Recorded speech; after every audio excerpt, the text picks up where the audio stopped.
Hello YouTube, my name is Pancake and welcome to my YouTube channel. Today I'm going to be trying to give you a non-exhaustive list on the tips and tricks that I've learned throughout my own artistic journey on how to make yourself, as a person, a better artist. So go grab yourself a cup of tea, whatever you drink, and come back and we'll go through this list. So tip number 1, before you've even picked up a pencil or a pen or a crayon or a pastel, whatever it is to be inspired and to feel creative before you start drawing. The reason that this is important is because dopamine, the happy chemical, makes learning way more easier. So for me, it's reading, an issue of a comic book, and when I'm reading it, the party hard chemicals coming on in my brain, right?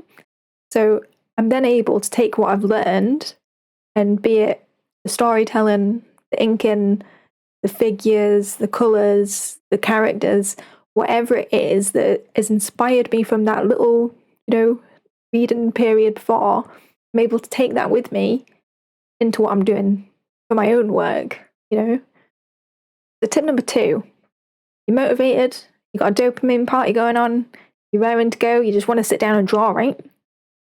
Well, do some sort of drawing warm-up. And what I mean by this is utilize a little bit of time to work on something that you personally struggle with.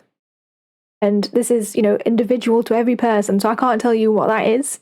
Some common examples are hands, feet, perspective, bodies, landscapes, whatever it is.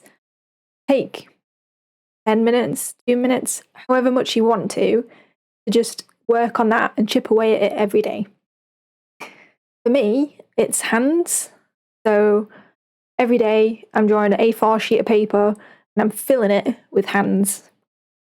I'm using comic books as reference. So I'm drawing the hands that are clearly visible to me, and I'm drawing the hands in the background that aren't quite so distinguishable. I can just see a shape, but I'm still drawing it, and I'm drawing it in full detail because it's forcing my brain to figure it out and to figure out how to actually draw it. And by doing that, I'm learning way more than I ever did when I was just forced to draw hands because, the piece recommended it. So tip number 3 is all about gesture drawing. And this is probably going to be a whole list in itself. So let's get started. So tip 3A is all about gesture drawing from life.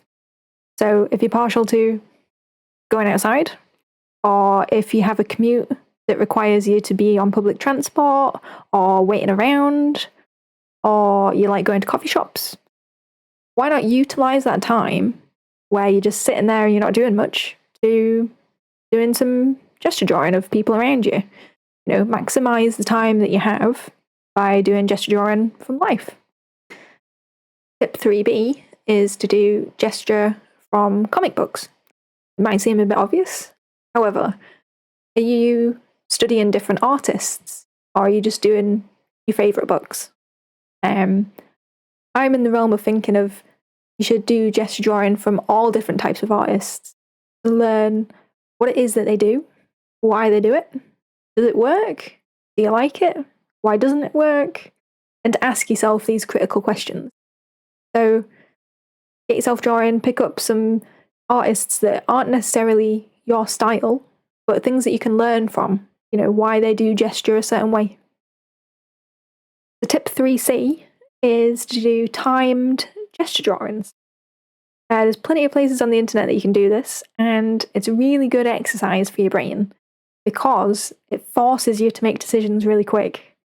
It's probably going to seem a bit daunting at first that you only have 30 seconds to do a whole gesture drawing, but trust me, after you've done 10, 20, 30-second gesture drawings, you're going to get way quicker at it. So give it a go. I'll put some links in the description of free websites. I'm not affiliated with them at all, so you can go and use them and let me know how you get on. Tip 3D is all about bubble bodies.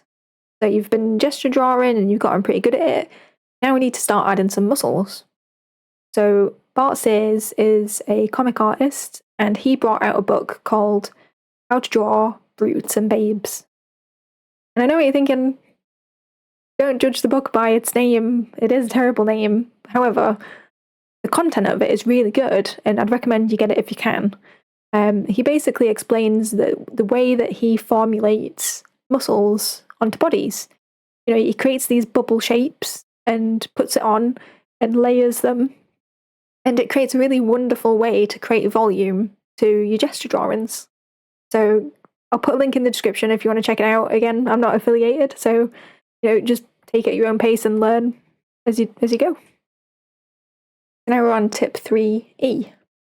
We've been doing gesture drawing, we've been timing ourselves, we've been doing bubble bodies.